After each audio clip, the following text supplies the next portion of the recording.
So being in the WeBank network means that you have access nationally. It's a national network with a local presence.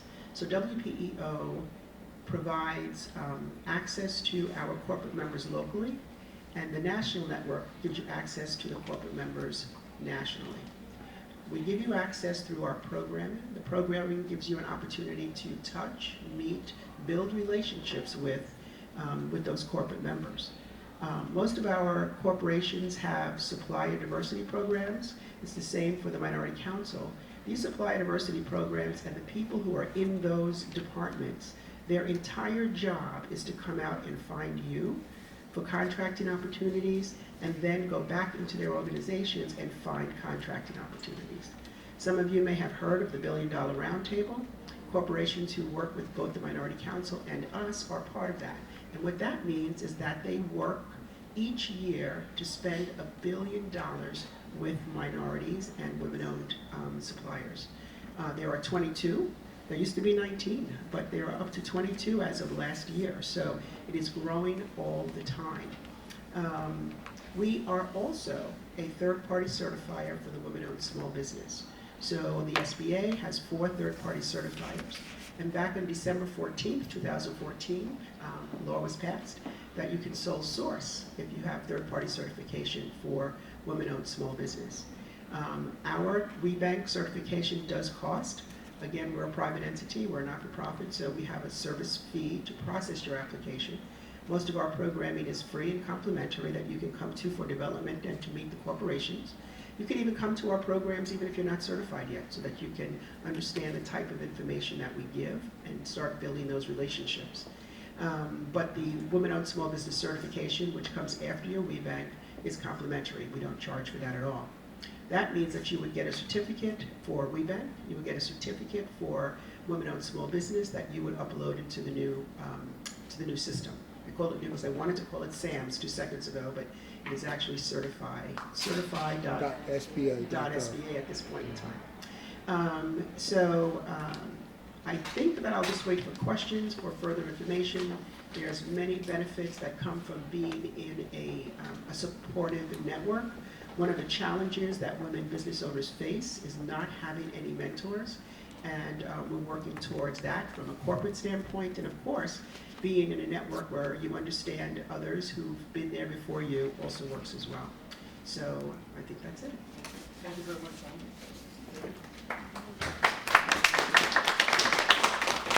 This would provide an incentive to get involved, and it should not be an excuse as to you not getting any business, especially in this metropolitan area.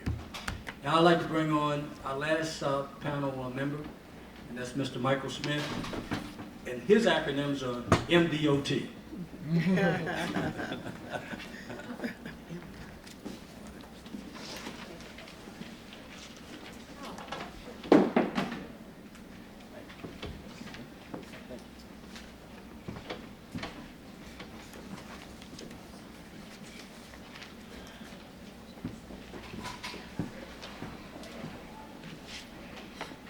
Good morning, everybody.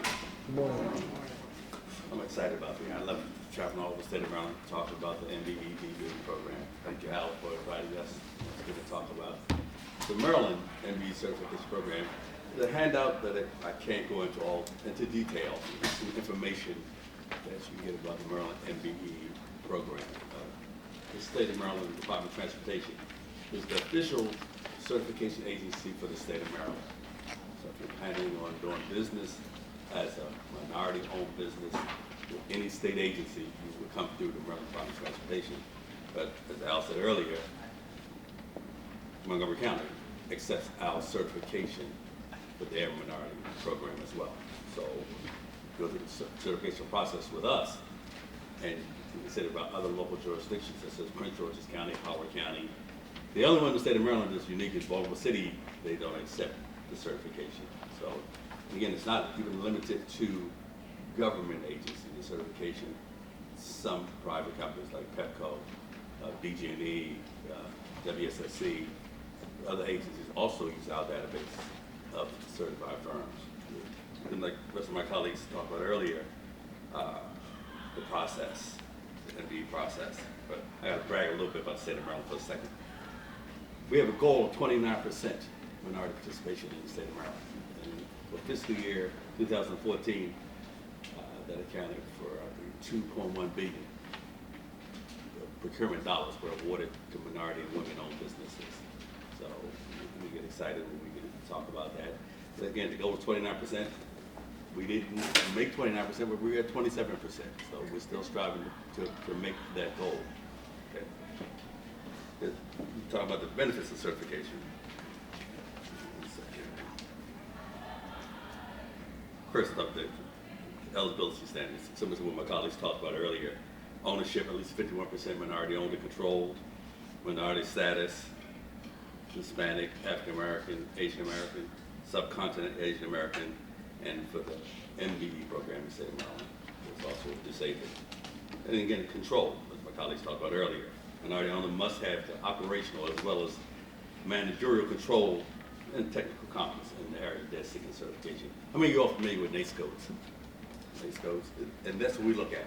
Essentially for the program, one of the minority owners must have some experience in the area that they're seeking certification. It's not sufficient to say, I hire the expertise. No, one of the minority owners must have the experience in the area that the company is seeking certification. Right? Of course, we look at the personal network for the program, for the Maryland program. I'm sorry, I missed a big part. Talk about the alphabet soup you talked about earlier. We have 4 programs that we look at in Maryland Department of Transportation. We have the MBE program, it's a Minority Business Enterprise Program. That's for state-funded contracts in the state of Maryland. We have the DBE program, Disadvantaged Business Enterprise Program, which is those agencies that get federal dollars, like the State Highway Administration, the Maryland Aviation Administration, and the State Highway Administration, those agencies. And recently we just started a new program. It's called the SBE program, Small Business Enterprise Program. We just started that, and that's a race and gender neutral program. Yes, as long as the business is small, it's a for-profit entity. And we don't look at experience, we don't do site visits, things of that nature as part of that process. So we got several programs, and again, it's all included in the information that you have here today.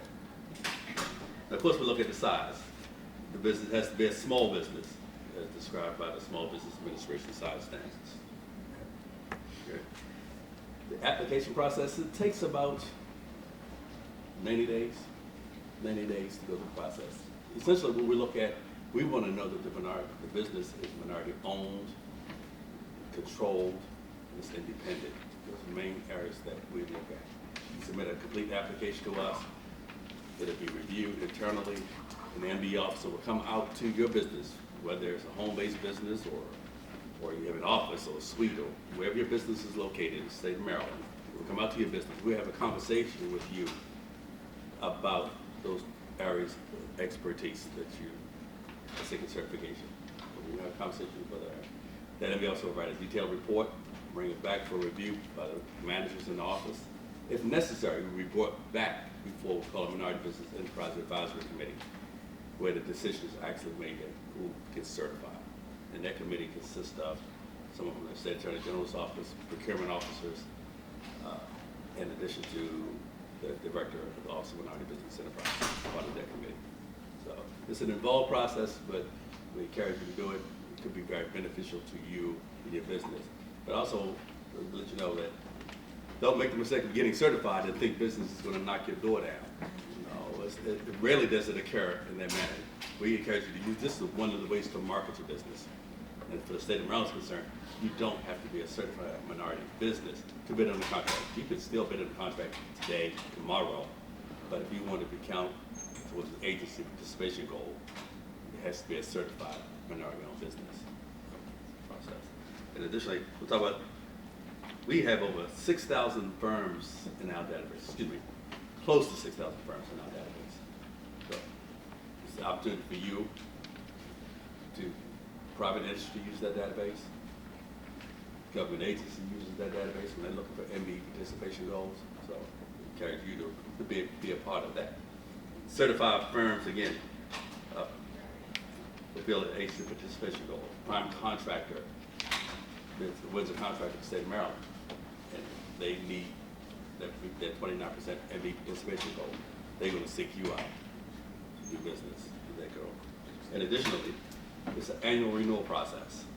It's not nearly as involved as the first step. It's just a simple one-page, no change affidavit, as well as your corporate tax returns for that year. So annual renewal occurs, at your anniversary date. And the entire process is free. No cost associated with certification, no cost associated with the renewal or maintaining that certification. And as long as you can stay in that program, as long as you continue to meet the eligibility standards, stay in the MDE program. And sure, that's it. Again, the best part is free, and we have a workshop the first Tuesday of every month at the Maryland Department of Transportation headquarters in Hanover, Maryland, where we go into details, like a 2-hour workshop where we go into details about the MDE program, certification process. So I invite you to come visit us in Hanover, Maryland, or Ms. Friedman or Al would invite me back to Montgomery County. I'll come and present the whole workshop right here in Montgomery County. So, but thank you guys. And I'm available for any questions. And we have a table outside as well. Thank you much.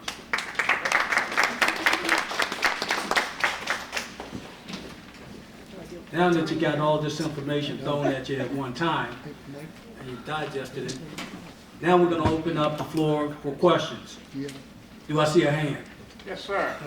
I have a question for Mr. Smith and Mr. Adams. My name is Chris Cooper. I'm a CB in Washington, D.C. I'm certified by DDOT. I'm certified by National Airport Authority. Do either of you have reciprocity, or do we have to start the process from scratch? Well, we have interstate certification. If you're certified by the District Department of Transportation, there's an interstate certification process. It's a streamlined process where you would just submit to us the paperwork that you provided to the District Department of Transportation. We will review that paperwork and get a copy of the district's on-site report. If we don't have any concerns, then you will be certified by the Maryland Department of Transportation for the same codes that you were certified in the district. And is that just for the DDOT program, or will it apply to all the other programs? All states have to participate in the interstate certification process. So if you're certified by the District Department of Transportation, you want to do business in California, California would have to take a look at it as well. Thank you, sir. Mm-hmm. And how about you? What was what were the agencies? Well, I'm certified by DDOT. Okay. And DC and the National Airport Authority. All right. And I'm CBE by DSW. Okay. National Airport Authority is a member of a CRMSDC. So therefore, they can, if you're certified through us and you appear in our database, then they can choose you for consideration for projects. But we don't have reciprocity per se. But they're a member of our council. Okay, and what's your fee, by the way? The application fee is $350. I saw the SBA guy who made this thing. You have reciprocity too? No, Oh. we are the federal government, sir. Y'all want to keep stuff at the state level? Keep it at the state level. Huh? Okay.